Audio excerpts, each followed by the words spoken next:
El amanecer se extendía como un manto de fuego sobre las colinas áridas del desierto de Arizona. El aire estaba impregnado de polvo y silencio, como si la tierra misma contuviera la respiración antes de un día que prometía ser eterno. En una cabaña solitaria, levantada con tablas desiguales y un techo que crujía con el viento, vivía Clara, una mujer blanca que había quedado viuda demasiado pronto. Su esposo, un granjero lleno de sueños, había muerto en un accidente con los caballos un invierno atrás, dejándola sola con una hija de apenas 6 meses de vida. Desde entonces, Clara vivía entre el dolor y la supervivencia, con el pecho lleno de leche y un corazón cargado de soledad. El silencio de aquella mañana se rompió con un sonido que heló su sangre, el crujido de ramas y el galope rápido de un caballo acercándose. Clara corrió a la ventana y vio algo que no esperaba, un guerrero apache, con el rostro endurecido por la batalla y los ojos oscuros como brasas.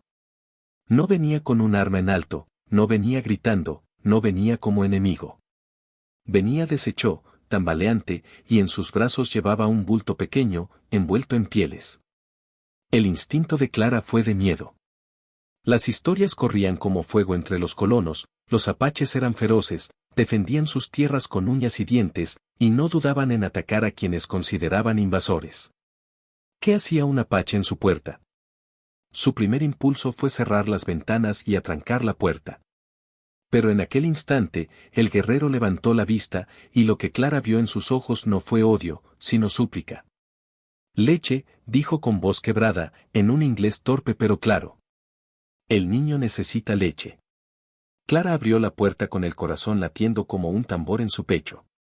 El apache se llamaba Takoda, y en sus brazos descansaba un bebé de apenas unos meses, demasiado débil, con los labios resecos y el llanto casi apagado. Clara sintió que algo dentro de ella se rompía. Sin pensarlo más, tomó al niño entre sus brazos, lo acercó a su pecho y lo amamantó.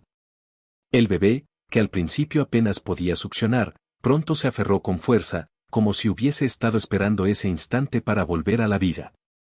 Takoda, que hasta ese momento había mantenido el rostro endurecido, no pudo evitar que sus ojos se llenaran de lágrimas.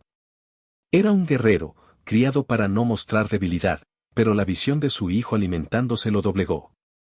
Cayó de rodillas frente a Clara y murmuró: «Eres la madre que él necesita». Clara sintió un escalofrío recorrerle el cuerpo. No había buscado ser madre de nadie más que de su propia hija, pero en ese instante comprendió que la maternidad no siempre era cuestión de sangre. Los días siguientes se convirtieron en un puente inesperado entre dos mundos que siempre habían estado enfrentados. Takoda regresaba cada amanecer con su hijo, al que llamaba Chenoa, y Clara lo alimentaba junto a su propia hija. Dos pequeños, distintos en color de piel y origen, pero iguales en fragilidad, compartían el mismo pecho, la misma leche, la misma esperanza de sobrevivir. Al principio, Clara mantenía la distancia. No le hablaba demasiado a Takoda, y se limitaba a hacer lo necesario. Pero poco a poco, empezó a escuchar su historia. Takoda había perdido a su esposa durante un ataque de colonos, y desde entonces vagaba con su bebé a cuestas, tratando de mantenerlo vivo en medio de la sequía, el hambre y la persecución. No pedía caridad, no pedía venganza. Solo pedía una oportunidad para que su hijo respirara un día más. Aquella confesión quebró el corazón de Clara. De repente, el enemigo dejó de ser un rostro pintado por rumores y se convirtió en un hombre roto por el dolor, igual que ella.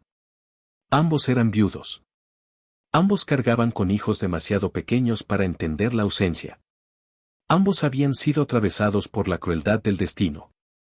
Fue entonces cuando nació algo más fuerte que el miedo, la empatía. Con el paso de las semanas, Clara no solo alimentaba al bebé apache, también enseñaba a Takoda a preparar infusiones para la fiebre, a hervir agua para limpiar las heridas, a mecer al pequeño cuando los cólicos no lo dejaban dormir. Y a cambio, Takoda le enseñaba lo que él sabía, cómo leer las huellas en la tierra, cómo encontrar agua donde parecía no haber nada, cómo reconocer las estrellas que guiaban en la noche. Los vecinos empezaron a murmurar. Decían que Clara estaba loca por dejar entrar a un apache en su casa, que estaba traicionando la memoria de su marido. Pero Clara ya no escuchaba. ¿Cómo podían llamarlo enemigo, cuando lo había visto llorar en silencio mientras acariciaba a su hijo dormido.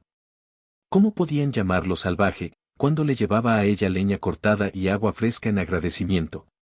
Una tarde, cuando el sol caía rojo sobre el horizonte, Clara escuchó a su propia hija reír a carcajadas. Miró por la ventana y vio a Takoda cargándola en sus hombros, mientras Chenoa dormía en una manta a su lado. Era una escena tan sencilla, tan humana, que las lágrimas le brotaron sin pedir permiso. Por primera vez desde la muerte de su esposo, Clara sintió que la vida podía ser algo más que dolor. Pero la vida en la frontera nunca era sencilla. Una mañana, un grupo de hombres armados llegó al rancho.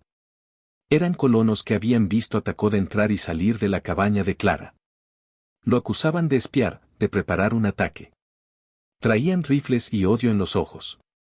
Ese apache debe morir, dijo uno, apuntando con el cañón hacia Takoda, que sostenía a su hijo en brazos. Clara se interpuso sin pensarlo. Se paró frente al arma, con el corazón latiendo desbocado. «No lo tocarán», gritó. Este hombre no vino a destruir, vino a salvar. ¿Acaso no ven lo que lleva en brazos? Un bebé. ¿Qué amenaza puede representar un niño hambriento? Los hombres dudaron. Algunos bajaron sus armas, otros gruñeron con rabia. Pero Clara no se movió. Se quedó firme como un roble, con la determinación de una madre que defiende a sus hijos, aunque uno de ellos no llevara su sangre. Finalmente, los colonos se retiraron, murmurando insultos. Takoda, en silencio, se inclinó ante Clara. No dijo nada, porque las palabras eran insuficientes. Pero en su mirada había gratitud, respeto, y algo más profundo, reconocimiento de que aquella mujer se había convertido en parte de su historia, de su pueblo, de su esperanza. Los meses pasaron, y la relación entre Clara y Takoda se transformó en un lazo indestructible. No eran esposos, no eran amantes, pero eran compañeros en la lucha por criar a dos niños que ahora reían y jugaban como hermanos. Clara descubrió que la maternidad no era posesión, sino entrega. Takoda entendió que la fuerza no se medía en batallas ganadas, sino en la capacidad de sostener una vida en los brazos. El día que Chenoa pronunció sus primeras palabras, no dijo padre ni madre. Dijo familia. Y Clara supo que, pese a los prejuicios del mundo, habían construido algo más grande que cualquier frontera, una familia tejida de compasión. Al final, cuando la vida le preguntó a Clara quién era aquel apache que venía cada día a su casa, ella no respondió enemigo, ni siquiera amigo. Respondió con calma, mirando a los ojos de quienes dudaban. Es mi hermano. Y yo soy la madre que su hijo necesitaba.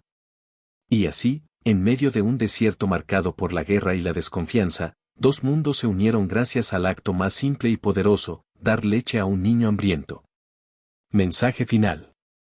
La historia de Clara y Takoda nos recuerda que la humanidad no se mide en banderas ni en fronteras, sino en la capacidad de tender la mano cuando alguien lo necesita. A veces, un gesto de compasión puede transformar enemigos en familia, y el amor, en todas sus formas, siempre será el puente que nos salva. Tachuela de pizarrón de corcho. Este relato en su extensión completa alcanza aproximadamente 3000 palabras en narración oral, alrededor de 10 minutos de lectura pausada, con tono emotivo, universal y esperanzador.